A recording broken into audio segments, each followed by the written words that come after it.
우리 천주교 교우들이 요셉 성인 닮아서 말을 안 해요. 그래서 내가 우리 말씀 나누게 좀 하여튼 안 해.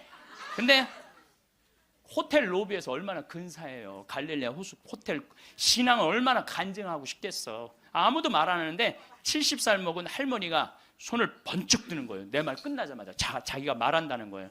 너무 고맙더라고요. 근데 그분은 할아버지하고 같이 오신 할머니인데 딱 일어나더니 할아버지의 손가락질을 딱 하더니 이렇게 말하는 거예요. 신부님, 내가 평생 이 인간 때문에 고생했다는 거예요. 나이가 70이 넘으면 남편을 대놓고 욕할 수가 있어요. 내가 평생 이 인간 때문에 고생했다는 거예요.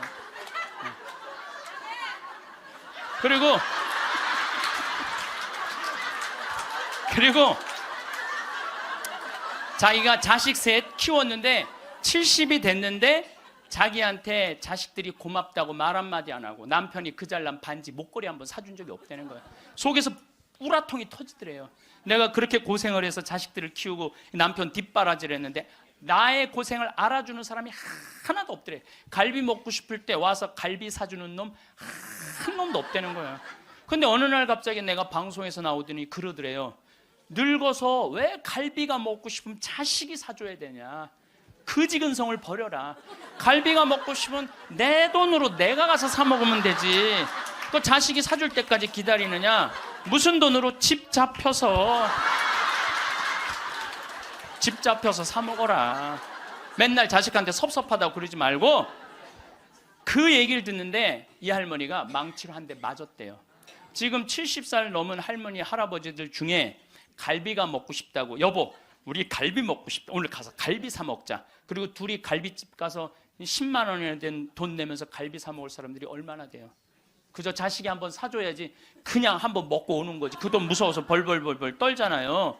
그러니까 자기를 위한 일을 안 하는 거예요. 이제는 여러분들 자기를 위한 일을 해야 돼요. 자기를 위한 일을. 어쨌거나 하여튼 이제 나도 이제 사 먹어야 되겠다. 집 잡혀서 그런 생각을 하는데 평화신문에 황창현 신부와 함께 떠나는 도보 성주순례가 딱 떴대. 그걸 보는 순간 이 할머니는 이거다 하고 이 할머니는 그냥 집을 팔았대. 그냥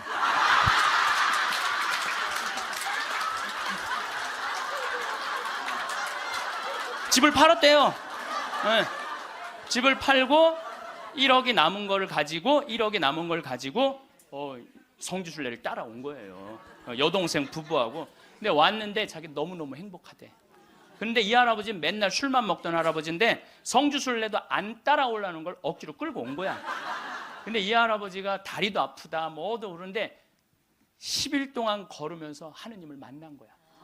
하느님을 완전히 만나서 성주순례 끝나고 난 다음에 3개월 후에 다시 뒤풀이를 했는데 이 할아버지가 할머니가 그러는 거예요. 저 양반이 미쳤나 보다고.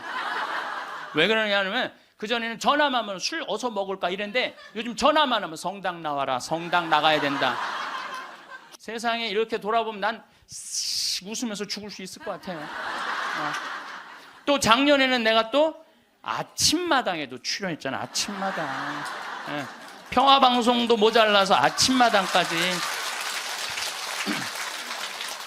그냥 아침마당을 2번을 강의를 나갔었는데 목요 특강 2번을 강의를 나갔었는데 보통 목요 특강 시청률이 7% 정도 된다고 그래요.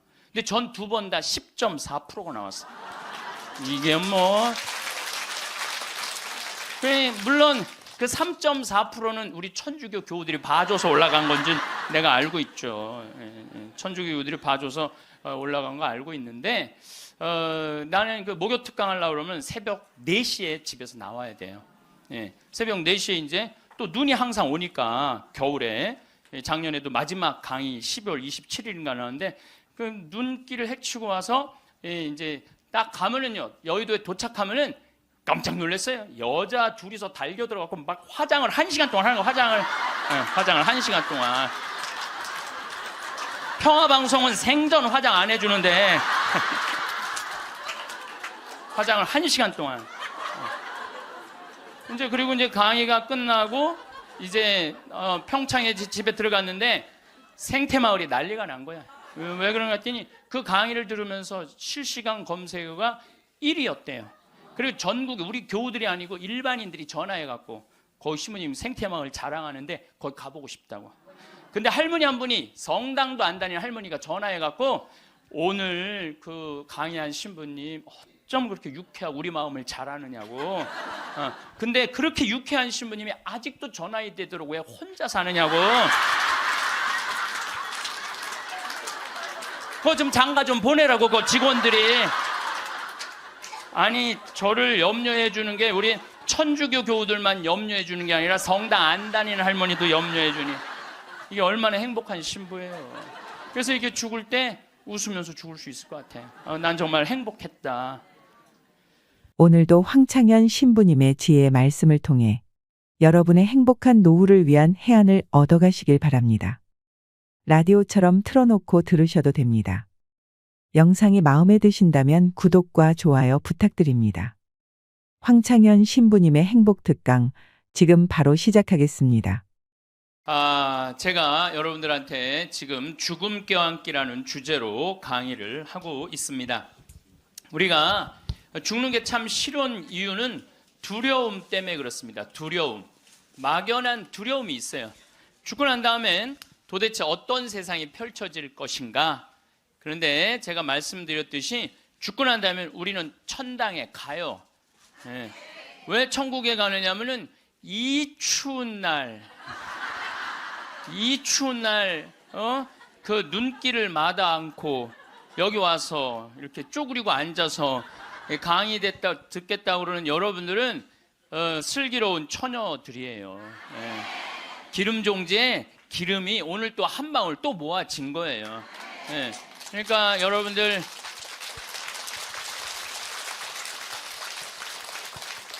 이제 죽는 거 싫어요? 좋아요? 좋아요. 좋아야 돼. 싫어하면 안 돼요. 예. 그리고 우리가 천국에 가면 더 이상 부당한 대우 받지 않고 서름 받지 않아요. 하느님께서 어느 누구든 위로해 주시고 따뜻하게 감싸 주시기 때문에 우리는 죽음 이후를 막연히 두려워할 필요가 없다는 거예요. 예. 예수님께서 나는 부활이요 생명이다. 나를 믿는 사람은 죽더라도 영원히 죽지 않는다 말씀하신 것처럼 우리는 죽는 게 죽음이 아니야. 새로운 삶으로 옮아가는 여정일 뿐입니다. 여러분들 그 누에가 알이 되고 꼬치가 돼갖고 누에가 되고 난 다음에 그 다음에 어떻게 돼요? 나비가 돼서 날아가잖아요. 그 누에 꼬치로 있을 때 아주 볼품이 없잖아요. 근데 나비로 날아갈 때는 얼마나 아름다워요. 그러니까 우리가 천국에 가서는 지금 모습보다 훨씬 아름다울 거예요. 그랬더니 어떤 분이 딱 미국에서 강의를 하는데 맨 앞에서 강의를 열심히 듣던 분인데 굉장히 뚱뚱해요. 그런데 그분이 손을 들더니 신부님 나도 천국에 가면 날씬해지고 아름다워집니까? 그렇게 물어보더라고요. 그래서 제가 이렇게 대답을 했어요. 날씬하게 될지는 모르지만 아름답긴 할 거다. 아름답긴 할 거다. 어쨌든 우리가 두려움이 막연한 두려움이 있어요. 근데 하느님을 믿는 우리들은 죽는 것에 대한 두려움 가질 필요 없어요. 하느님께서 우리를 천국으로 초대해 주실 것이고 예수님이 뭐하러 그렇게 십자가에 힘들게 못 박혀 돌아가셨어요. 많은 사람들을 구원하시기 위하여 돌아가신 거예요. 여러분들은 그 부활 신앙을 믿어야 돼. 우리 그리스도인들에게 최대의 신앙의 핵심은 부활 신앙이에요. 내가 나비보다 훨씬 아름다운 모습으로 부활할 거라는 이 믿음. 그래도 죽는 게 싫어. 뭐 때문에 그래? 생이별 때문에 그래. 생이별. 아무리 죽어서 천당 간다 하더라도 이 세상에 죽으면 더 이상 사랑하는 아내 볼 수 없고 남편 볼 수 없고 자식 볼 수 없고 부모님 볼 수 없기 때문에 이 생이별, 죽음 때문에 생이별이 되는 거예요. 죽으면 더 이상 사랑할 수도 없고 사람으로서 도리도 못하고 내가 누리고 싶은 호강도 못 누리고 이 세상에서 고생만 하다가 죽는 게 싫은 거예요. 그래서 여기 계신 분들 중에 죽기 직전에 후회하지 말고 죽기 전에 내가 뭘 할 걸 그런 거 후회하지 말고 혹시 돈 100억 정도 있는 분들은 한 10억, 20억만 놔두고 80억은 쓰세요. 맛있는 것도 사 먹고 여행도 다니고 그러면 되지. 제가 요즘 뭐 바빠서 텔레비전은 거의 못 보지만은 BBC에서 아주 재미난 프로그램을 해요. 영국 BBC에서 백만장자가 자기 신분을 감추고 아주 힘들게 사는 동네에 들어가는 거예요. 그래서 거기서 정말 열심히 사는 사람을 찾아내는 거예요.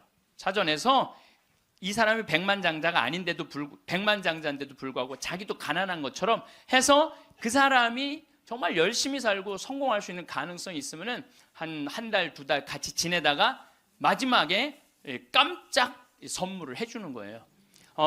당신 내가 커피숍 차릴 수 있도록 가게를 내주겠다. 이런 프로그램이 있어요. 그러니까 이 백만장자가 하는 거야. 백만장자가. 여러분들은 못하죠. 여러분들 누굴 커피숍을 차려줘. 백만장자가 하는 건데 제가 너무 감동적인 그 장면 하나는 그 무료 급식소를 봉사하는 사람이야. 그 무료 급식소를 운영하는 남자인데 백만장자가 들어와서 같이 급식을 해주는 거예요. 근데 이 사람은 뭐 무료 급식소를 하니까 휴가도 한 번도 못 간 거야. 자기 있는 거 다 끌어다가 했는데 백만장자가 마지막에 난 당신한테 감동받았다. 내가 앞으로 당신 무료 급식을 계속 할 수 있도록 돈을 대주겠다. 근데 더 기가 막힌 거는 가만히 보니까 봉투를 하나 더 줘요. 더 주면서 가만히 보니까 당신 무료 급식소 하느냐고 휴가 한 번을 못 갔는데 이거는 당신 자신을 위한 휴가 비행 티켓이고 호텔 예약권이다. 자신을 위해서도 휴가를 한번 가라. 막 저 그걸 보는데 막 가슴이 막 먹먹하더라고요. 그러니까 돈 많은 사람이 좀 그렇게 살았으면 좋겠어. 돈 많은 사람이 그렇게 살았으면 좋은데 우리나라 부자들은 그런 멋이 없어요. 근데 영국 BBC에서 그걸 하니까 미국에서도 요즘은 해요. 그래서 이 백만장자들이 어려운 사람들을 가서 계속 깜짝깜짝 그러니까 사회가 건강해지는 거예요. 우리가 죽을 때 돈 가지고 가는 거 아닙니다. 죽을 때 가지고 가는 거 땅, 재산 이게 아니에요. 공술의 공수거예요. 빈손으로 왔다 빈손으로 가는 거예요. 가지고 가지도 못하고 쥐고 그냥 이거 주려고 인간성도 버리고 나쁜 짓이란 나쁜 짓 다 골라하면서 죽는 사람들 보면 참 제가 보기에는 참 가슴이 아파요. 유병원 씨 그렇게 돈을 많이 모아놨다가 결국 죽을 때 돈 갖고 갔어요? 한 푼도 못 갖고 갔어요. 어떻게 해서? 다 놔두고 갔어요.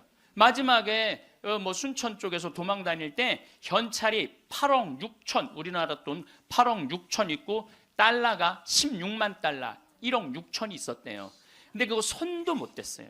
마지막에 그 집에서 도망 나갈 때 이 가방에 마지막에 있었던 건 수쿠알렌 몇 알 딱 갖고 떠난 거야. 수쿠알렌 몇 알.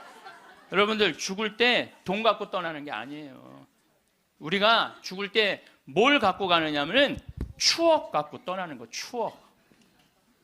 내가 이렇게 인생을 돌아봐서 야, 난 정말로 즐거웠어. 나 정말로 행복했어. 이런 추억이 있는 사람이 죽을 때 행복하게 죽을 수 있어요. 여러분들도 가만히 인생 돌아봐서 즐거웠던 추억이 하나도 없어. 고생만 슉샬나게 한 추억밖에 없어. 그렇다면 여러분들 인생 잘못 사는 거예요. 오늘 추억이 하나도 없는 분들은 추억을 만드세요. 프로그램을 짜세요. 그 백만장자가 그 무료급식 한다고 몇 년 동안 3년 동안 휴가도 한 번 안 간 사람한테 자신을 위해서도 시간을 내라고 남을 위해서 희생만 하지 말고 왜냐하면 사람이요 남을 위해서 너무 희생하다 보면 지쳐요. 저는 제 인생을 이렇게 돌아보면은 전 정말 행복한 사람 중에 하나예요. 저는 초등학교 때 토요일 일요일이 되면 아버지하고 전 수원 사람인데 매일 뒤에 광교산에 놀러를 갔어요. 광교산에 가서 가재 잡고 메뚜기 잡고 가을이면 도토리 줍고 밤 따고 감서리하고 그 다음에 도라지 캐고 더덕 캐고. 그러니까 초등학교 때 며칠 전에 성복동 성당이라는 곳에 강의를 갔는데 광교산 밑에 있더라고. 다 생각이 나요. 상강교, 하강교, 뭐 미군 레이더 기지, 뭐 주한말 농장, 뭐 쫙 지금도 40년 전 일인데 머릿속에 아직도 그 즐거웠던 추억이 그대로 남아있어요. 나 초등학교 때 공부했던 기억은 거의 없어요. 매일 놀러 다녔던 기억. 그 생각하면 참 행복해요. 그리고 광교산만 가면은 내가 여기서 초등학교 때 여기서 즐겁게 놀았지. 중고등학교 때 또 성당 참, 학교는 일요일은 안 갔는데 성당은 월요일부터 일요일까지 갔어요. 월요일부터 일요일까지. 그 여름에 캠프 간다고 우리 때는 4박 5일 갔어요. 그때는 또 어디 놀러를 갈 때가 있어요. 성당에서 가는 캠프가 최고의 행사였죠. 그럼 뭐 조 모임 하면은 뭐 너는 쌀 갖고 와라, 넌 냄비 갖고 와라, 넌 텐트 갖고 와라, 남자 5, 여자 5 같은 조로, 이건 뭐 살림살이 떠나는 거하고 똑같은 거예요. 살림살이 떠나는 거하고. 얼마나 그 중고등학교 때 성당에서 떠나는 캠프가 얼마나 좋았는지 몰라요. 예. 그리고 뭐 내가 이 가을에는 예술제 한다고 연극하고 노래하고, 이제 성탄 때만 되면 예수님 성탄 전야제 한다고 모여갖고 뭐, 정말 지금 생각해보면 그때 그 사춘기에 느낄 수 있는 모든 행복을 다 느꼈던 것 같아. 그리고 우리 때는 또 남녀공학이 분명했을 때인데 성당만 가면 그 이쁜 아가씨들이 그냥 얼마나, 우리 성당에 특별히 이쁜 여자애들이 많이 왔던 것 같아요. 그리고 그 성당 그때 학생의 프로그램이요 너무너무 좋았어요. 지금 애들이 학원에 다니지만 우리 때는 뭐 학원 그런 게 어디 있어요.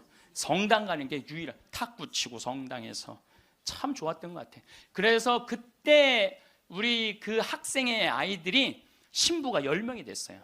신부가 10명이 됐어요. 그래갖고 지금 우리 교구에 뭐 사무처장, 관리국장, 사무국장, 다 사목국장, 우리 성당 출신 신부들이 다 하고 있어요. 다 하고 있어요. 그렇게 그때 그 신앙의 그 교육이 풍요로웠던 거죠. 예. 그리고 수녀님들도 많이 나오고, 그 유명한 수녀님들 중에 하나는 또 누구냐면은 김혜윤 베아트릭스 수녀라고, 성서 가르치는 수녀님 있잖아요. 뭐 같은 성당을 다녔지만 그 수녀님하고 우리는 질이 달랐어요. 그 수녀님은 공부를 너무너무 잘해갖고 전교 1등을 놓친 적이 우리는 저 밑에서 그냥 그 수녀님 나보다 1살 어리거든요. 그땐 참 예뻤는데 로마 유학 갔다 오더니 팍 늙어갖고, 근데 지금도 이쁘다고 사람들은 그러긴 그러는데 그땐 참 예뻤어요, 수녀님이. 그러니까 얼마나 그 공동체가, 어제도 서울 둔총동 성당에 강의를 갔는데 그 나보다 한 2-3살 나이 많은 누나였는데 그때도 예뻤는데 지금 보니까 50, 한 4, 5이 됐는데 지금도 그렇게 이쁘더라고, 그 누나가. 어제 너무 만나서 반가웠는데 그 누나도 아들이 지금 서울신학교 2학년 지금 다니고 있다는 거예요. 그러니까 신앙이 얼마나 좋았던 거예요, 그 공동체가. 그러니까 그 중고등학교 생각하면 나는 정말 행복한 사춘기를 보낸 거죠. 그래서 내가 제일 화려했을 때는 언제였느냐면은 신학교 때. 저는 방학이 싫었어요. 신학교 생활이 너무 재밌었어요. 먹여주지, 재워주지, 기도시켜주지, 철학 가르쳐주지, 신학 가르쳐주지, 성서 가르쳐주지. 이 신학교 교육이요, 내가 보기엔 이 교육 제도 중에 제일 좋은 것 같아. 그냥 좀 신학교 7년 참 행복하게 살았어요. 보좌 신부 때는 또 훌륭한 본당 신부님 모시고, 우리 천주교 교우들은 보좌 신부들 이렇게 바라보는 눈이 사랑으로 꽉 차 있어. 그 느껴요. 이렇게 보면 보좌 신부 딱 보면 사랑으로 꽉 차 있어. 본당 신부 10년 동안 교우들이 참 내 말 잘 듣고 신부를 업고 살죠. 한국 천주교 교우들은. 참 이렇게 보면은요 너무너무 행복했던 것 같아. 그리고 이제 10년 전에 강원도 평창 생태마을에 들어가서 이렇게 살면 본당이 없으니까, 뭐 본당이 없으니까 또 온 세상이 또 다 내 본당이야 또. 전 세계 다니면서 강의하고, 지난 여름에도 브라질, 아르헨티나, 페루, 칠레, 파라과이 5개 나라 한 달 동안 순회 강연 갔다 왔거든요. 페루 이제 뭐 얼마나 멀어요, 페루가. 페루 갔더니 이제 강의 이제 2시간 끝났는데 거기 회장님들이 신부님 귀양 여기까지 왔으니 마추픽추 가자고. 그러니까 강의는 2시간 하고 마추픽추는 2박 3일 갔다 오고. 이런 좋은 팔자가 어디 있어요. 브라질 가면 또 뭐 리오데자네이루, 또 아름다운 한국, 예수님 이렇게 펼치고 있는 데 있죠? 예, 이번에 월드컵 한대. 참 얼마나 좋은 팔자예요. 깔라파테라고 아르헨티나 맨 밑에 빙하 있는데 신부님 환경하시니까 꼭 보셔야 된다고. 신부님은 신부로 사니까 팔자가 좋아서 그렇지 우리는 얼마나 힘든지 몰라요. 사는 거 무슨 우리가 즐거운 추억이 있어요. 저도 여러분들 힘들었을 때 많았어요. 인생 50살밖에 안 됐지만은 돌아보면 즐거웠었던 일만 있었던 거 아니에요. 근데 여러분들 사람은요, 과거를 돌아봤을 때 고통스럽고 괴로운 것만 기억하는 사람은요, 악해져요. 악해지게 돼 있어요. 근데 즐거웠던 것만 의도적으로 기억하려고 하면 선해지게 돼 있어요. 저도 사기 많이 당했어요. 이 세상에 사기 쳐먹기 제일 쉬운 사람이 신부예요. 신부. 세상 물정 모르니까 사기도 많이 당했고 배신도 많이 당했어요. 그래갖고 아픔이 많았었어요. 근데 가만히 내 인생을 돌아보면 내가 사기당했을 때 내 상태가 어땠었냐면 욕심이 꽉 차 있었을 때. 그러니까 내가 강의 때 여러분들 욕심 부리지 말라는 게 그냥 하는 말이 아니라 이 온 몸에서 경험을 하고 나온 말이에요. 온 몸에서 경험을 하고 나온 얘기, 그냥 하는 얘기가 아니에요. 온 몸에서 나온 거죠. 또 뭐 배신도 많이 당했고 그러면서 제가 깨달은 게 있어요. 아, 욕심 부리지 말아야 되겠구나. 그리고 하느님을 더 사랑해야지 사람을 더 사랑하면은 꼭 고통이 오는구나. 그리고 이제 좋았던 것만 기억을 하는 거야. 나빴던 기억을 자꾸 하면요 인생이 우울해요. 습관이에요, 습관. 여러분들 그 불행한 사람들 며칠 전에 그 신문에 아주 재미난 게 나왔어. 불행한 사람 10가지 특징이 나왔어. 자신과 남의 단점만 본다. 불행한 사람들은요 자신과 남의 단점만 본대요. 그 다음에 두 번째, 변화시킬 수 없는 것에 대한 걱정을 한다. 그러니까 과거를 집착하는 거야. 과거에 내가 왜 그랬을까? 안 바뀌어요, 과거는. 그 다음에 쉽게 포기한다. 뭘 하다가 그냥 금방 포기하는 사람, 이 사람 불행해진다는 거죠. 운동을 하지 않는다. 운동하는 사람이 행복해요. 그래서 여러분들 꼭 운동하셔야 돼요. 그 다음에 성취 불가능한 목표를 세운다. 성취 불가능한 목표를 세운다. 건강에 좋지 않은 음식만 골라 먹는다. 그러니까 우리가 행복하려면 건강에 좋은 음식을 먹어야 돼. 우리 청국장 가루 같은 거, 이런 거. 얼마나 좋아요, 이 청국장 가루 같은 거. 나도 오늘 아침에 좀 일찍 나오는 바람에 청국장 가루를, 저는 그냥 제가 일어나자마자 제가 타 먹어요, 맹물에. 그걸 먹으면요 기분이 참 좋아요. 그리고 이제 요즘은 이제 시래기, 무청 있죠? 우리 생태마을에 그냥 온 생태마을에 무청이 널려 있어요 지금. 그걸 보고 있으면 기분이 좋아요. 그 시래기 탁 삶아갖고 무쳐갖고 밥을 비벼 먹으면, 우리 생 청국장에다 밥을 비벼 먹으면 너무 맛있어. 잠을 충분히 자지 않는다. 불행한 사람들. 인터넷에 갇혀 산다. 남에 대해 험담, 부정적인 말만 한다. 불행한 사람들은 이런 다 기미가 있어요. 그 다음에 마지막에 용서하기를 거부한다. 난 절대 용서할 수 없어. 이 사람들이 다 불행하다는 거예요. 그래서 여러분들 이렇게 인생을 돌아보면서 억울하고 분한 것만 새기지 마라. 특별히 우리 할머니들, 내가 대동아 전쟁에 시집으로 와서 6.25 전쟁 때 1.4.5태 때 고생한 얘기, 그거요 청승이에요, 청승. 행복했던 기억만 하시면 좋아요. 그 다음에 죽을 때 뭐 갖고 가냐면 선행 갖고 가는 거. 선행. 죽을 때 선행 갖고 가는 거. 여러분들 죽을 때 땅 갖고 가는 거 아니라니까요. 집 갖고 가는 게 아니라니까요. 재물 갖고 가는 게 아니에요. 이거는 갖고 갈 수 없는 거야. 갖고 갈 수 없는 거야. 오늘도 전심 먹으면서 잠깐 대화를 했는데, 사람들을 보면요 1000개를 가지고 있으면서 1개밖에 못 누리고 사는 사람이 있어요. 근데 100개를 가지고 99개를 누리고 사는 사람이 있어요. 그럼 여러분들 1000개 가진 사람은 이게 뭐 1000개 가지나 많아요.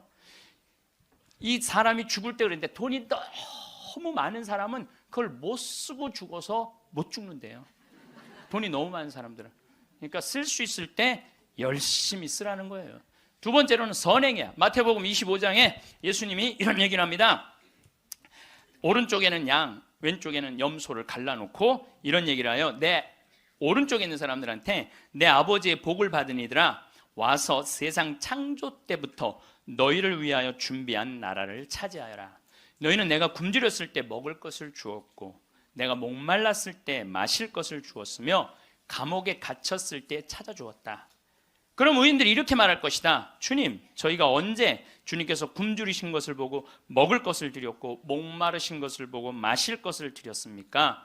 언제 주님께서 나그네 되신 것을 보고 따뜻히 맞아 드렸고 헐 벗으신 것을 보고 입을 것을 드렸습니까? 언제 주님께서 병드시거나 감옥에 계신 것을 보고 찾아가 배웠습니까? 그러면 임금이 대답할 것이다. 내가 진실로 너희에게 말한다. 너희가 내 형제들인 이 가장 작은 사람. 여러분들, 그래서 저는 이 단어를 참 요즘 많이 묵상을 해요. 내가 만나는 사람들 중에 작은 이들 가운데 한 사람에게 해준 것이 곧 나에게 해준 것이다. 얼마 전에 우리 아파트 경비병이 분신 자살해서 세상을 떠났잖아요. 가장 작은 이한테 해준 게 누구한테 해준 거야? 예수님. 이 지금 대한민국 사람들이 이 말씀을 새겨야 돼요. 돈 좀 벌었다고 작은 이들을 무시하는 이런 사회, 왼편 염소 쪽으로 가는 거예요. 여러분들 오른편 양쪽으로 가려면 어떻게 해야 돼? 작은 이들 중에 목마르고 헐벗고 배고프고 감옥에 갇히고 나그네 된 사람한테 따뜻하게 대해야 되는 거예요. 록펠러라고 있어요. 미국 부자. 이 사람 죽었는데 얼마나 부자냐면 1850년도에 태어난 사람인데 55살에 전 세계의 90%를 줘요. 세계에서 최고로 부자였어요. 55살에 이 사람이 불치병을 딱 판정을 받아요. 1년밖에 못 산다고. 1년밖에 못 사니 전 세계 최고의 부자인데 55세 1년밖에 못 사니 얼마나 기가 막혀요. 병원에서 탁 나오는데 이렇게 보니까 병원 정가운데 뭐라고 써 있느냐면은 받는 자보다 주는 자가 행복하다. 그거를 봐요. 그거를 보고 막 가슴에 전율을 느껴요. 어떤 전율을 느끼냐면 자기는 돈이 그렇게 많은데도 준 적이 없는 거야. 막 회사 병합하고 뺏고 막 이랬거든요. 아주 냉혈한이었어요. 예. 완전히. 그래갖고 가만히 나는 그 많은 돈 중에 준 적이 없네. 준 적이 없네. 여러분들 마음 가끔 이렇게 말하는 분들이 있어. 누가 나 좀 돈 좀 안 주나? 이 사람 불행한 거예요. 이 사람 무조건 불행한 거예요. 내가 누구 돈 좀 줘야지 이 사람이 행복한 거예요. 항상 얻어먹을 자세가 돼 있는 사람은 불행한 거예요. 주려고 그래야 돼. 주려고. 그래서 저는 본당 신부하면서도 교우들하고 밥을 먹어도 정말 내가 냈지 교우들이 돈 못 내게 했어요. 왜냐하면 가만히 보면 교우들 먹고 살기 바쁜데 자식도 공부시키고 월세 세금 내기 바빠 죽겠는데 신부한테까지 돈을 뺏기면서 밥을 사주는 게 이게. 그래서 나는 내가 다 정말 많이 냈어요. 그 처음에 신부님한테 밥 얻어 먹은 적이 평생에 처음이라는 교우들을 참 많이 봤어요. 신부님 무슨 돈이? 나 돈 많아. 나는 강사료도 많고 인세가 또 많이 들어오잖아요. 나는 인세도 많이 들어오고 그래서 난 많으니까 걱정하지 마라. 그래갖고 난 다 사줬어요. 그래도 난 내 주머니에 한 번도 돈이 떨어져 본 적이 없어요. 이게 언제 들어오냐면 내 영명 죽일 때 다 들어온다니까요. 내 영명 죽일 때. 그리고 예수님이 뭐라고 그러냐면 5,000명 빵 먹일 때 너희들이 줘라. 그러니까 제자들이 이 많은 사람들 어떻게 우리가 주냐 그러니까 예수님이 이런 말을 해요. 너희가 거저 받았으니 거저 주어라. 참 이 말이 전 좋아요. 우리가 나누지 못하기 때문에 인생이 괴로운 거죠. 그래갖고 록펠러가 나는 이렇게 많이 줄 수 있는데 내가 하나도 못 주고 죽는구나. 근데 마침 그 병원에서 호텔 로비에서 딸아이 입원비가 없어갖고 막 병원 사람들한테 제발 내 딸 좀 입원 시켜달라고 막 울며 불며 매달리는 엄마를 봐요. 록펠러가 그걸 보고 비서를 시켜서 병원비를 대주라고. 병원비를 대줬는데 그 소녀가 기적같이 나요. 록펠러가 너무너무 행복한 거야. 야, 나도 이렇게 나누니까 이렇게 좋으네.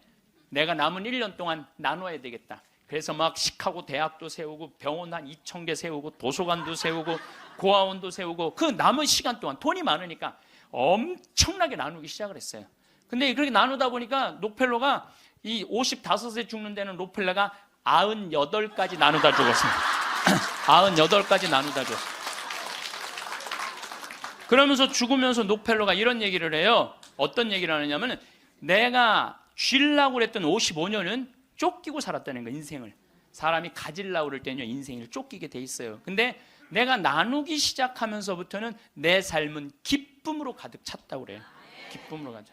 그래서 여러분들 신부님 저는 주머니에 돈 한 푼도, 돈이 부처님이 그랬잖아요. 나눠라 그러니까 저는 부처님 아무것도 가진 게 없습니다. 부처님이 뭐라고 그래요?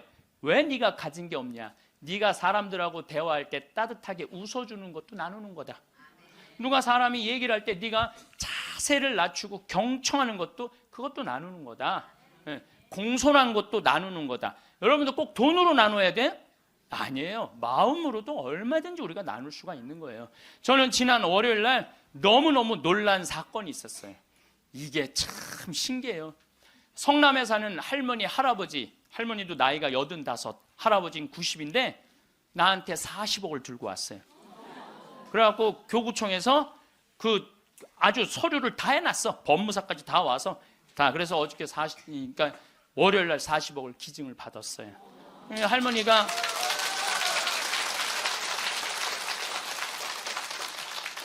그러니까 되는 놈은 되는 거야.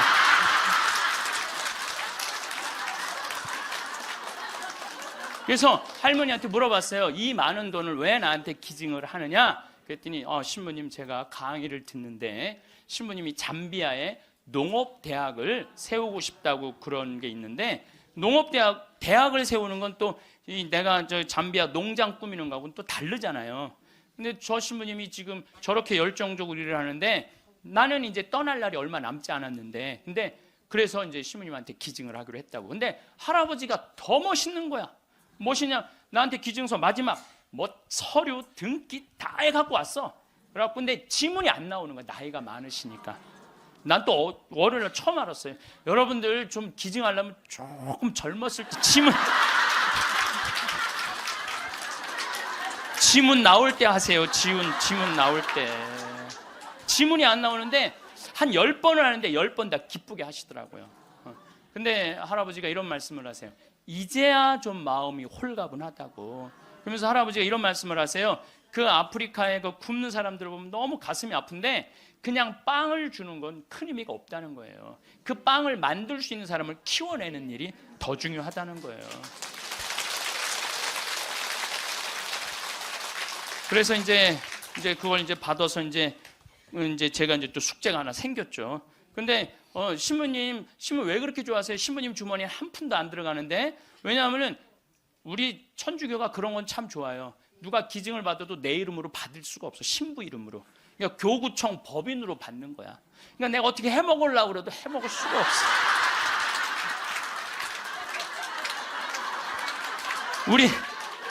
우리 주교님 도장을 훔쳐야지 해먹을 수 있는 거니까. 주교님 도장을 훔쳐야지. 근데 그 할아버지가 더 기가 막힌 말씀을 하셨어요. 어떤 말씀을 하셨느냐면은 신부님 아들한테 물어봤대요. 내가 이거를 40억을 신부님한테 기증하기로 했다. 그랬더니 아들이 아버지 기증하세요. 나 넓은 집이 있고 직장이 있는데 그거 돈 많으면 머리 아파요. 그 아들도 기가 막히죠. 아니 법적으로 소송도 한다는데. 그래서 여러분들 제가 말씀드리는 거는 우리가 죽을 때 갖고 가는 게 땅이 아니라니까요. 집이 아니고 재물이 아니에요. 뭐냐면 선행이야. 선행. 내가 뭔가 베풀 수 있는 선행이 있어야 돼요. 그래서 여러분들도 내가 돈이 없다라면 마음으로라도 나눌 줄 알아야 돼. 마음으로라도. 예. 그리고 죽을 때 갖고 가는 건 결정적인 건 믿음이야. 믿음. 믿음이 없는 사람은요 노잣돈 없이 떠나는 거예요. 믿음이 없는 사람은 노잣돈이 없이 떠나는 거. 죽을 때 빈 털터리로 떠나는 거. 빈 털터리로. 근데 내가 주님께서 날 기다리고 계셔. 주님께서 날 맞아주실 거야. 이 믿음이 있는 사람은요 여행 떠날만 해요. 근데 딱 저승에 들어섰는데 아무도 날 데려가는 사람, 깜깜한 어둠만 날 기다리고 있는 사람은 너무너무 힘든 거죠. 제가 한 10년 전에 우리 후배 신부들을 데리고 제주도에 스킨스쿠버를 데리고 갔어요. 바다에 들어가는 거. 근데 뭐 한 6-7명 신부들하고 지구 신부들하고 갔는데 문섬 새끼섬 서귀포 쪽에 거기가 참 아름다워요. 근데 이제 그 신부들은 초보니까 강습을 받고 나는 좀 할 줄 아니까 새끼섬에 바다에 이렇게 들어가서 이제 혼자 절대 가면 안 되는데 그래도 이제 혼자 이렇게 좀 옆에 이제 강습하는 거 보고 혼자 이렇게 돌았어요. 근데 그 신부 중에 하나가 물 공포증 있는 신부가 있어요. 너는 여기서 낚시만 해. 그래갖고 이제 그 신부는 위에서 낚시를 하고 있는데 나는 이제 바다에 들어 물고기가 얼마나 많은지 몰라요.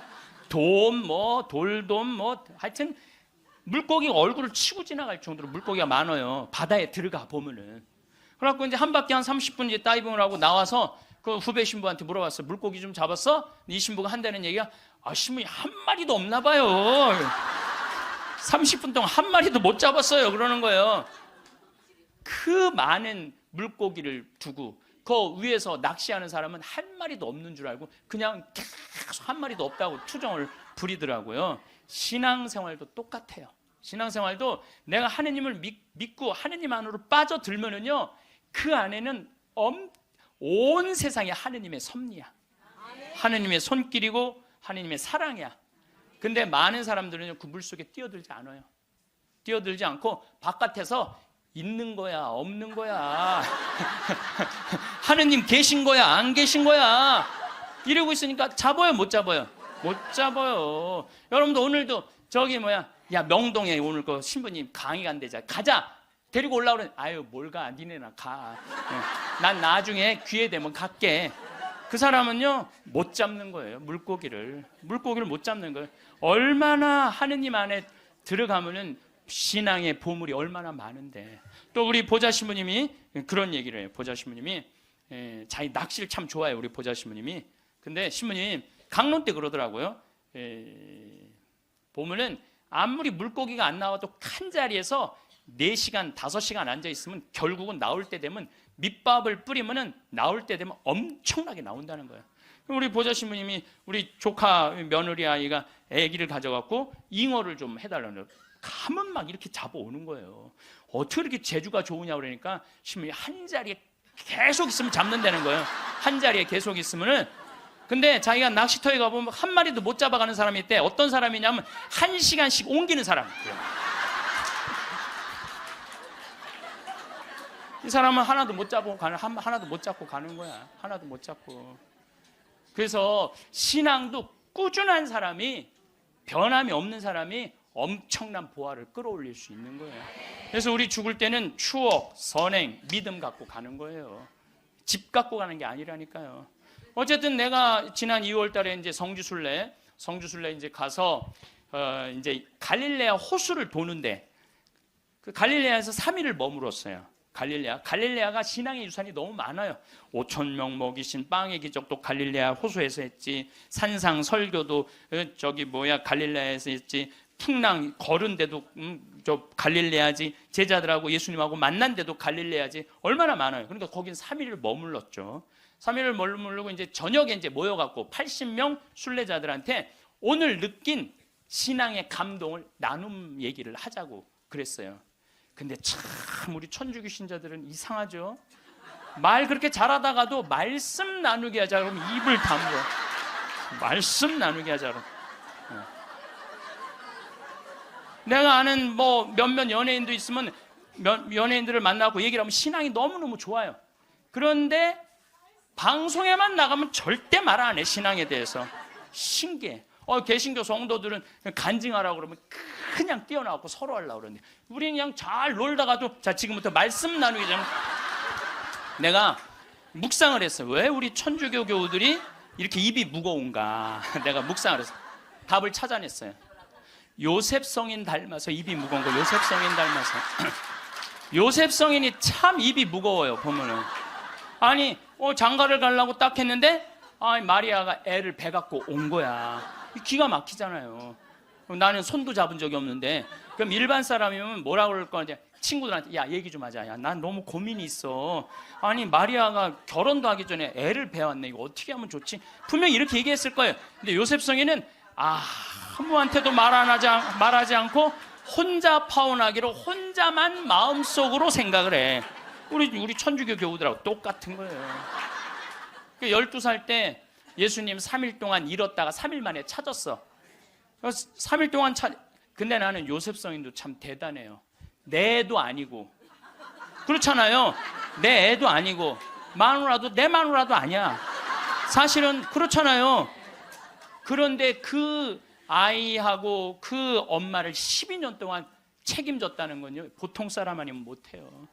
참 무직한 분이죠. 근데 3일 만에 잃어버렸는데 얼마나 애가 타게 찾았겠어요. 찾고 난 다음에 성모님이, 얘야, 네 아버지와 내가 너를 얼마나 찾았는지 모른다. 나는 이 말도 참 묵상을 많이 하는 말 중에 하나예요. 성모님도 시집을 막상 오긴 왔는데 뱃속에 아기가 이씨 들어왔으니 얼마나 미안해요. 그러니까 항상 요셉 성인한테 미안한 마음이 있었던 것 같아. 그래서 여러분들 3일 만에 잃었던 애를 찾았어. 그럼 여러분들 뭐라 할까? 이놈의 새끼, 내가 너 얼마나 찾은 줄 알아? 분명히 이랬을 거야. 근데 성모님은 자기를 먼저 내세우지 않았어요. 자기 아이임에도 불구하고 얘야, 네 아버지와 내 남편을 인정해 준 거죠. 남편을 존중해 준 거죠. 네 아버지와 내가 너를 얼마나 찾았는지 모른다. 그런데도 요셉 성인은 아무 말도 안 해. 한마디도 안 해. 찾았으면 됐지 뭐, 이거죠. 한마디도 안 해요. 내가 이번에 성주순례 가서도 너무 많은 걸 느꼈는데, 그 대학생이야. 대학생이 엄마 아빠를 따라온 거야. 인천공항이 딱 나를 바라보는 눈빛이 흰 눈동자 95% 까만 눈동자. 너 때문에 내가 여기 따라왔다.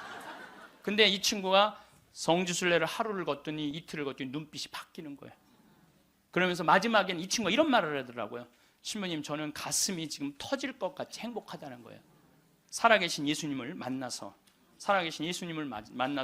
가슴이 터질 것 같이 행복하다는 거예요. 그리고 그 친구는 엄마 아빠가 길을 잃고 공부 굉장히 잘하는 아이였어요. 근데 지금 의대 공부를 한대요. 내가 아프리카에 좀 가서 봉사 좀 하자 그랬더니, 그러니까 길을 찾은 거지. 그러니까 여러분들 제발 좀 죽기 전에 가지 말고 언제 가? 지금 가세요. 지금 가세요. 황창현 신부님은 죽을 때 가져가는 것은 돈도 명예도 아닌 행복했던 추억이라고 하십니다. 여러분도 돈에 쫓기며 살기 바빠 가보고 싶은 곳, 하고 싶은 것들을 나중으로 미루며 지금껏 살아오지 않으셨나요? 나중은 없습니다. 특히나 인생 후반전을 보내고 있는 분들은 더더욱 현재를 즐겁게 사셔야 하는데요. 하지만 건강이 뒷받침되지 않으면 여행을 갈 수도, 맛집을 찾아다니기에도 어려움이 생기겠죠. 그래서 평상시에 건강관리할 수 있는 습관을 들이셔야 하는데요. 오늘은 나쁜 피가 내 몸을 망친다는 도서를 바탕으로 혈액순환에 좋은 음식을 올바르게 먹는 법, 주무르고 눌러서 혈류를 개선하는 법, 모세혈관을 되살릴 수 있는 생활 습관에 대해 알려드릴 텐데요. 집에서도 돈 안 들이고 할 수 있고 전혀 어렵지 않으니 걱정하지 않으셔도 됩니다. 누구나 쉽게 이해하실 수 있도록 핵심만 정리해 드리겠습니다. 지금 시작합니다. 특별한 질병이 없는데도 왜 나이가 들면 여기저기가 아프고 불편할까요? 쑤시고 결리고 저린 관절과 팔다리, 푸석푸석 건조해지는 피부와 모발 등 노화의 증상들은 그저 당연하고 자연스러운 것일까요? 결론부터 말하자면 그렇지 않습니다. 혈액과 혈관의 노화를 그냥 방치해서 나타난 증상일 확률이 높기 때문인데요. 늘 무기력하고 무엇을 해도 의욕이 나지 않는 사람, 원인을 알 수 없는 두통과 치료해도 잘 낫지 않는 요통으로 괴로운 사람은 지금 당장 혈액과 혈액순환에 주목해야 합니다. 특히 모세혈관은 우리 몸에서 가장 넓은 면적을 차지하는 기관으로 몸속 혈관의 99%를 차지합니다. 0.01mm 지름의 길이가 무려 지구 2바퀴 반을 돌 수 있는 9만 캠입니다. 그런데 이 모세혈관이 20대부터 줄어들기 시작해 60대가 되면 무려 40%나 소멸한다는 사실을 아시나요? 손발이 저리고 피부가 칙칙해지고 머리카락이 푸석해지는 것은 물론이고 내장기관이 자주 고장을 일으키는 것 역시 모세혈관이 줄어 말단까지 산소와 영양분을 충분히 공급하지 못하기 때문인데요. 나쁜 피, 나쁜 혈액순환은 거의 모든 질병을 품은 시한폭탄이 되고 맙니다. Part 1. 혈관 나이를 젊게 되돌리는 4가지. 첫 번째, 몸을 따뜻하게 유지하고 언제 어디서나 춥지 않게 생활한다. 체온이 1도 내려가면 대사가 12%나 떨어진다고 한다. 몸이 차가워지면 혈류가 정체되고 혈류의 정체는 곧 혈관의 노화로 이어진다. 두 번째, 혈류를 증가시키는 음식을 먹는다. 과식은 몸속 노폐물을 증가시키고 배설 기능을 떨어지게 해 혈액을 탁하게 만드는 원인이 된다. 따라서 배가 터질 것처럼 많이 먹지 말고 조금 덜 먹었나 쉽게 먹는 것이 좋다. 또한 생강, 양파와 같이 혈류를 증가시키는 식품을 적극적으로 찾아 먹으면 혈관을 젊게 되돌릴 수 있다. 세 번째, 몸을 자주 주무르거나 누른다. 혈류가 좋아지는 혈자리가 따로 있다. 이곳을 자주 누르거나 주무르면 정체된 혈액이 정상적으로 잘 순환하게 된다. 평소 운동량이 부족한 사람은 가급적 몸을 활발하게 움직이는 것이 중요하다. 네 번째, 몸과 마음의 생기와 활력을 되찾는 데 집중한다. 스트레스도 혈류를 악화시키는 중요한 요인이다. 평상시 스트레스를 많이 받거나 풀지 못하고 쌓아두고 사는 사람은 혈액순환도 좋을 수가 없다. 스트레스 상황에서 벗어나 편안하게 쉴 수 있는 환경을 만들고 몸과 마음의 생기를 되찾아야 한다. 그러면 혈류가 안정되고 혈관도 젊어진다. Part 2. 손끝 발끝까지 온몸을 따뜻하게 끓인 물을 매일 천천히 마신다. 시간도 돈도 그다지 큰 노력도 들지 않고 간단하게 건강해지는 방법이 따뜻한 물 건강법이다. 그냥 맹물만 데워서 마시면 된다. 위장이 따뜻해지고 혈액순환이 원활해지면서 건강과 미용에 좋은 영향을 준다. 우리는 손과 발처럼 몸의 표면이 차가워지는 것을 걱정하지만 사실 위장 등의 내장기관도 차가워지기 쉬운 부분 중 하나다. 몸 속이 차서 위장의 혈류가 나빠지면 소화불량, 변비 등이 나타날 뿐만 아니라 피부가 거칠어지고 머리카락이 푸석푸석해지는 경우도 있다. 따뜻한 물을 조금씩 자주 마셔 위장을 따뜻하게 하면 이런 증상이 개선된다. 한 가지 팁을 알려주자면 따뜻한 물에 시나몬 같은 향신료를 첨가하면 혈액순환이 더욱 촉진되어 효과적이다. 뜨거운 수건을 목과 어깨에 댄다.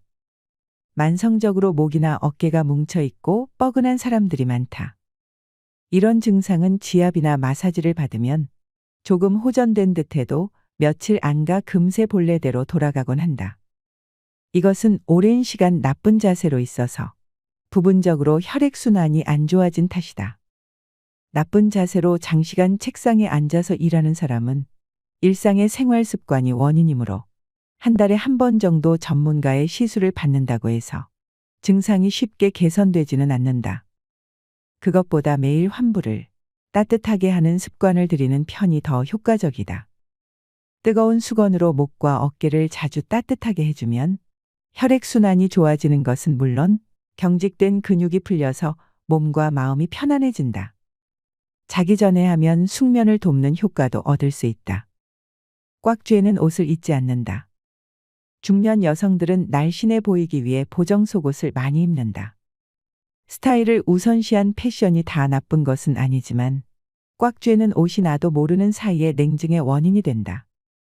예를 들어 손끝에 피가 났을 때 반창고를 돌돌 감아 꽉 쬐어두면 출혈이 멈추지만 손가락 끝은 적자색이 된다. 피가 잘 안 통한다는 뜻이다. 마찬가지로 몸을 꽉 쬐는 옷을 입으면 그런 현상이 몸 이곳저곳에 나타난다. 몸이 압박되면 혈류가 나빠지고 냉증과 고혈압을 초래하므로 꽉 쬐는 옷은 가급적 입지 않도록 하자. Part 3. 혈액순환에 좋은 음식을 올바르게 먹는 법. 수분을 지나치게 많이 섭취하지 않는다. 물을 많이 마시면 독소가 빠져나가서 체내가 깨끗해진다거나 물은 칼로리가 없으므로 많이 먹어도 된다고 생각하기 쉬운데 이는 잘못된 생각이다. 물을 지나치게 많이 섭취하면 한방에서 말하는 수독이라는 증상이 생기기도 한다. 수독이란 기, 혈, 수 중에서 수가 체내의 필요 이상으로 쌓인 상황을 말한다. 수독은 냉증이나 붓기를 악화시키기도 한다. 물이 직접 지방으로 바뀌는 일은 없지만 물이 체내에 쌓이면 당연히 체중이 증가하고 겉모습도 뚱뚱해 보인다. 따라서 물을 벌컥벌컥 마시지 말고 조금씩 천천히 마시자. 하루에 섭취하는 모든 수분의 합을 2000m 이하로 유지하는 것이 좋다. 너무 찬물도 안 된다. 상온의 물을 조금씩 마시도록 유의하자. 아침에 디톡스 주스를 마신다. 현대인은 고단백, 고지방의 음식을 즐기는 경향이 있어 영양이 과다한 상태다. 과식하면 대사가 잘 되지 않은 물질이 체내에 쌓여 혈액이 탁해진다. 그래서 아침 메뉴만 바꾸는 방법을 시도해 보기 바란다. 그러면 위장이 쉴 수 있어 각종 증상이 개선된다. 뿐만 아니라 혈액이 깨끗해지고 순환이 원활해진다. 아침에는 디톡스 효과가 좋은 당근 플러스 사과 주스를 마신다. 상온에 둔 당근 2개, 사과 1개를 적당한 크기로 잘라 믹서에 넣고 잘 갈아서 마신다. 몸에 좋은 기름을 먹는다. 똑같은 기름이라고 해도 원재료에 따라 종류가 다양하다. 또한 함유된 지방산의 종류에 따라 몸에 좋은 기름과 나쁜 기름이 있다. 일반적으로 요리에 자주 사용되는 샐러드유는 오메가6라는 지방산이 주 성분으로 과도하게 섭취하면 체내 세포를 손상시키는 등 몸에 안 좋은 작용을 한다고 알려져 있다. 반면 등 푸른 생선의 기름에는 EPA라는 오메가3로 분류되는 지방산이 함유되어 있어 몸속에 들어가면 딱딱해진 적혈구의 막을 부드럽게 하거나 혈소판이 굳는 것을 막아주는 물질을 생성한다. 그래서 EPA는 적극적으로 섭취해야 할 기름 중 하나다. 그 외에 올리브 오일이나 기버터 등도 혈류를 개선해준다. 생채소보다 익힌 채소를 먹는다. 채소는 건강과 미용에 빠질 수 없는 중요한 식재료지만 다 좋은 것은 아니다. 몸을 차게 하는 음성 채소와 몸을 따뜻하게 하는 양성 채소가 있다. 익히지 않고 먹으면 몸을 차게 해서 혈류를 나쁘게 만드는 채소도 있다는 말이다. 토마토나 오이 등 여름이 제철인 채소는 음성이고 당근이나 양파 등 겨울이 제철인 식품은 양성인 것이 많으므로 계절에 따라 구분하는 것으로 기억해 두자. 몸을 차게 하지 않고 채소를 많이 먹으려면 어떻게 해야 할까? 익혀서 먹는 것을 추천한다. 다만 가열하면 영양분이 빠져나가는 채소도 있으므로 수프로 만들어 국물까지 먹으면 영양분을 다 섭취할 수 있다. 절인 음식을 먹을 때는 김치를 고른다. 김치에 포함된 매운맛 성분인 캡사이신은 혈관을 넓혀서 온몸의 혈류를 원활하게 해주는 작용을 한다. 게다가 김치가 익으면서 생겨나는 유산균은 장내 환경을 개선하고 변비를 예방하고 개선하는 효과도 있다. 또한 콜레스테롤을 제거하는 효과도 있으므로 다이어트에도 최적화된 음식이다. 또한 캡사이신은 먹는 것 외에 피부로도 성분이 침투하므로 입욕제 대신 소량 사용하면 혈액순환을 촉진하고 몸을 따뜻하게 해주는 효과를 기대할 수 있다. Part 4. 모세혈관을 되살리는 생활습관 만들기. 햇빛을 받으며 하루를 시작한다. 온종일 집 안에 틀어박히면 기분이 답답해지고 밤에 잠이 오지 않는다. 단순히 활동량이 적어서 그런 것만은 아니다. 햇볕을 받지 않아서 체내 시계가 뒤죽박죽 되었을 수도 있다. 그런 상태를 그대로 방치해서는 안 된다. 그런 상태는 점차 우울증이나 자율신경실조증으로 발전할 가능성이 있기 때문이다. 이때 체내 시계를 초기화할 필요가 있다. 그러면 아침에 상쾌하게 일어나고 밤에는 자연히 졸음이 쏟아진다. 체내 시계 초기화 방법은 바로 햇빛을 충분히 받는 것이다. 아침에 일어나면 일단 창문을 열고 햇빛을 충분히 받자. 눈부시다고 느낄 정도로 햇볕을 충분히 받는 것이 중요하다. 우리 몸은 햇빛을 받으면 행복 호르몬인 세로토닌을 분비한다. 또한 멜라토닌 덕분에 밤에 숙면할 수 있다. 하루에 1만 보를 목표로 걷는다. 가벼운 유산소 운동 중 가장 먼저 떠오르는 것은 워킹이다. 특별한 도구도 필요 없고 돈도 들지 않는다. 간단한 집안일을 하고 집 근처에서 장을 보는 사람은 하루 평균 4,000보 정도 걷는다고 한다. 1만 보를 걸으려면 그보다 2배 이상 움직여야 한다. 시간으로 계산하면 1시간에서 1시간 반 정도 걸리므로 의식하지 않으면 달성하기 어려울지도 모른다. 전철로 출퇴근하는 사람은 일정 거장 전에 내려서 걷는 것도 좋은 방법이다. 걸을 때는 최대한 빠른 걸음으로 힘차게 나아가자. 특히 식사 후에 유산소 운동을 하면 에너지 대사가 활발해지므로 다이어트를 신경 쓰는 사람은 꼭 한번 시도해보자. 괴로울수록 웃으려고 애쓴다.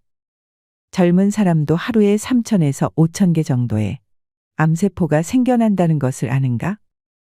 그래도 암으로 발전하지 않는 것은 우리 몸에 있는 면역세포가 지켜주기 때문이다. 면역세포는 스트레스가 많으면 기능이 떨어진다고 한다. 웃으면 간뇌에 흥분이 전해지는데 이 간뇌는 면역 기능을 담당하고 있다. 웃으면 면역세포가 활성화되는 것이다. 또한 무리하게 억지로 웃어도 뇌는 그것을 진짜 웃음으로 착각해서 즐겁다고 인식한다. 따라서 괴로울 때야말로 웃어야 하는 때다. 가짜 활기가 진짜 활기를 가져다 주는 셈이다. 친구와 수다를 떠는 것도 면역세포 활성화에 효과가 있다. 항상 감사하는 마음을 갖도록 노력한다. 같은 말을 해도 사람마다 받아들이는 방식이 다르다. 긍정적인 사람이라면 조언이라고 느끼는 말인데 부정적인 사람은 모욕당했다고 느끼는 경우도 있다. 매사를 부정적으로 바라보는 사람은 항상 스트레스가 가득하다. 마치 자신에게 괴로운 일만 일어나는 듯하다. 특히 일이 잘 풀리지 않을 때일수록 부정적인 마음을 품기 쉽다. 그럴 때는 의식적으로 감사하는 마음을 가지려고 노력해보자. 실제로 감사하는 마음을 가지면 뇌로 가는 혈류가 증가해서 스트레스를 덜 느끼고 인간관계도 원활해진다. 주위 사람들에게 신뢰를 얻으면 의욕이 더욱 솟아오를 것이다. 자연을 자주 접한다. 숲속을 천천히 산책하기만 해도 스트레스 호르몬인 코르티솔이 16%나 감소한다는 연구 결과가 있다. 자연을 접하면 비관적인 생각이 들 때 활발해지는 뇌의 전두전야의 혈류가 줄어든다. 그러면 자연스럽게 비관적인 생각이 줄어든다. 도시에서 살면 자연을 접할 기회가 많지 않다. 하지만 단 40초만 자연을 느껴도 기분이 전환된다고 한다. 화면 보호기나 책상 위에 풍경 사진을 두거나 주변에 관엽식물을 놓아두고 종종 그것을 바라보기만 해도 효과가 있으므로 가슴이 답답할 때 시도해보자. 그리고 휴가 때는 가급적 자연을 접할 수 있는 곳으로 여행을 떠나자.